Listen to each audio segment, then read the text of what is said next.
9 கோளும் ஒன்றாய் காண அங்கு கற்பகம் என்னும் கடவுளின் மெய்யில் சூரியன் முதலாய் 9 கிரகமும் பலவித குணங்களை கொண்டிருக்கும் எங்கள் கற்பக தருவில் அவை வரும்போது ஒன்றாய் சேர்ந்து பலனளிக்கும்.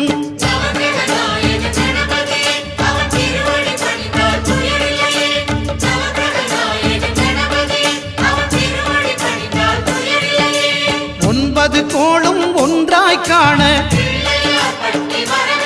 அங்கு கற்பகம் என்னும் கடவுளின் மெய்யில்